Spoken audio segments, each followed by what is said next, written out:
Assalamualaikum warahmatullahi wabarakatuh. Nama saya Devin Muzada Zulkarnain, NIM 2010301037. Di sini saya akan membahas tentang otak, neuron, dan air mata. Yang pertama, otak. Otak itu terbagi menjadi 3, yaitu otak depan, frontal, otak tengah, parietal, otak belakang, occipital. Semua proses penting pada otak itu terjadi pada masa pertumbuhan. Otak merupakan koneksi dari berbagai jenis neuron. Dalam otak itu terjadi komunikasi antara neuron dalam waktu yang sangat cepat atau yang dikenal dengan sinaps. Hubungan antara sinaps terdiri dari 3 jalur utama. Yang pertama itu sinyal elektrik di otak, sinyal neuro, dan yang ketiga itu gap junction. Di otak itu ada jenis memori atau ingatan jangka panjang dalam otak. Yang pertama itu ada ingatan implisit atau ingatan di bawah alam sadar. Seperti aktivitas sehari-hari selalu di-save oleh ingatan ini, baik yang disadari maupun tidak disadari. Ingatan ini terbentuk dari ingatan masa lalu, terjadi berulang ke dalam ingatan jangka panjang. Salah satunya yaitu menonton film yang diulang-ulang, kemudian ingatan sambungan film itu akan terkeluar dengan sendirinya tanpa menggunakan effort. Dan yang kedua yaitu ingatan prosedural, merupakan bagian dari ingatan implisit atau ingatan yang secara tidak sengaja terjadi.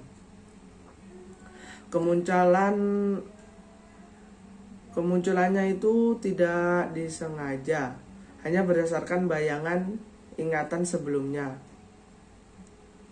Yang contohnya itu yang sudah tahu bagaimana berjalannya, kemudian cara berlari, cara mengambil benda, permainan seperti permainan bola, permainan voli, badminton, dan sebagainya. Yang ketiga itu ingatan eksplisit. Ingatan ini memerlukan usaha yang lebih untuk menghadirkan kembali ingatan yang telah lalu atau ingatan yang terdahulu. Usaha yang lebih memerlukan pemicu untuk mengingat sesuatu seperti mengingat tanggal, hari ulang tahun, atau mengingat nama. Yang keempat yaitu ada ingatan semantik. Ingatan ini adalah ingatan yang tidak berhubungan dengan pengalaman pribadi seseorang atau individu. Ingatan ini tidak berdasarkan kejadian yang telah lalu. Ingatan ini terdiri dari jenis pemahaman yang kita pelajari secara umum. Pengetahuan secara umum mengenai sesuatu seperti langit, nama buah, cara menggunakan pensil, nama negara, cara menggunakan gunting, dan sepeda motor. Yang kelima yaitu ada ingatan episodik.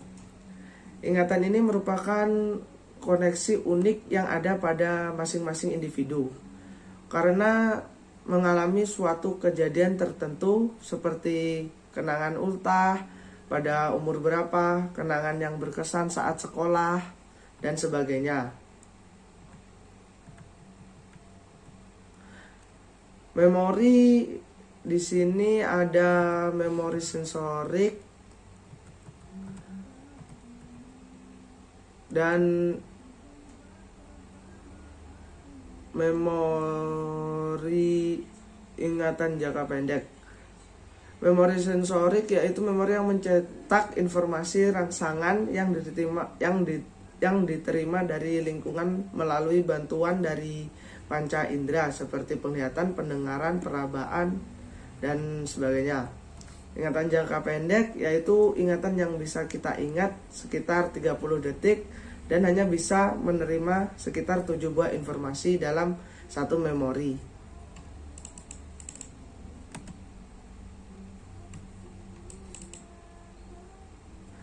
Proses terbentuknya ingatan atau memori yaitu sejak kita lahir dan akan terus terbentuk selama kita hidup. Maka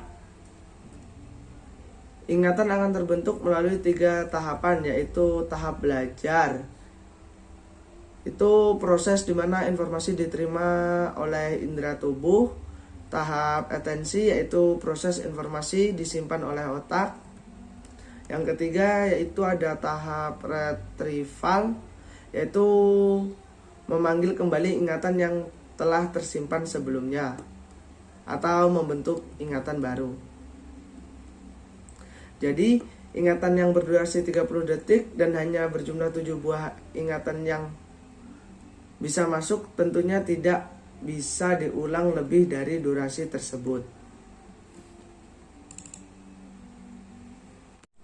Sekarang kita masuk ke neuron.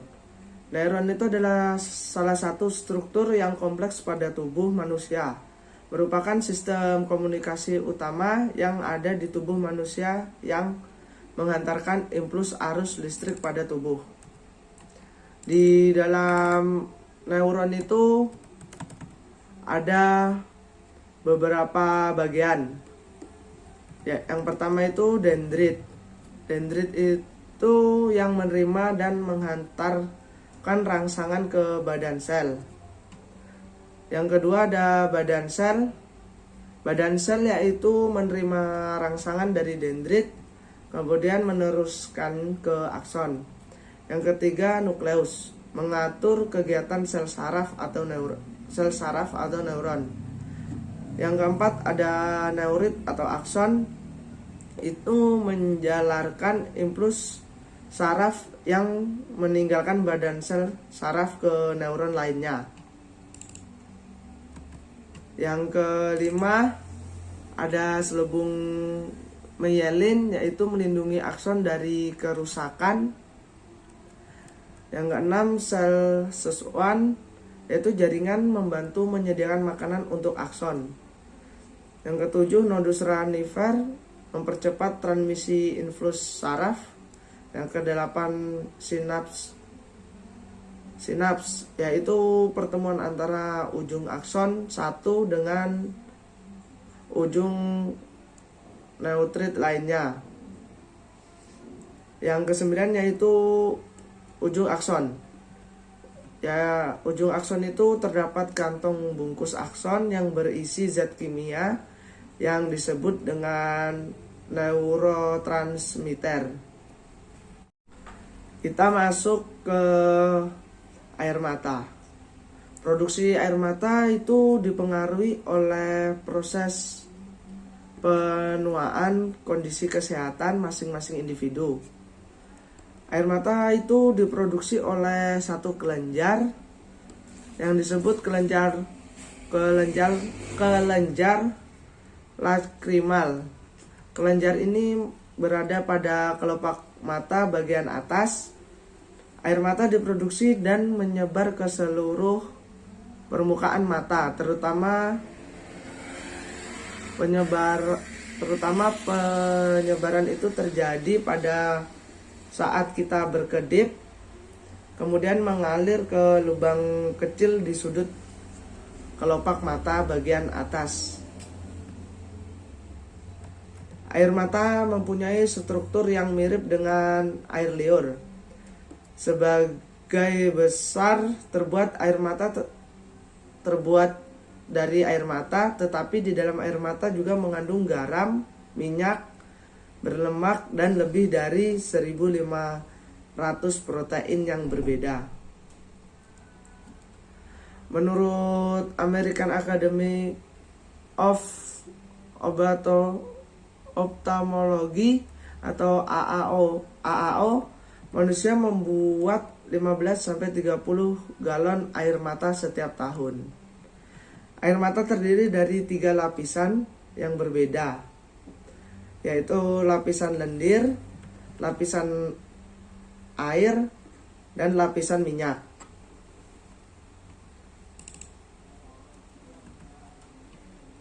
Jenis-jenis air mata itu ada air mata basal, selalu ada di mata, melindungi dari kotoran dan melumasi mata ketika mengalami kelembapan pada mata. Yang kedua, air mata refleks, bentuk saat mata mendapat rangsangan dari luar tubuh seperti benda asing, contohnya itu debu.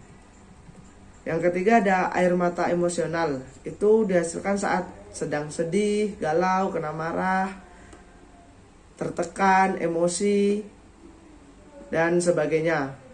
Air mata ini mengandung hormon stres dan hormon penghilang rasa sakit. Oleh karena itu, setelah menangis kita merasa plong karena mengeluarkan beberapa hormon. Mungkin itu saja yang bisa saya sampaikan. Kurang lebihnya mohon dimaklumi. Wassalamualaikum warahmatullahi wabarakatuh.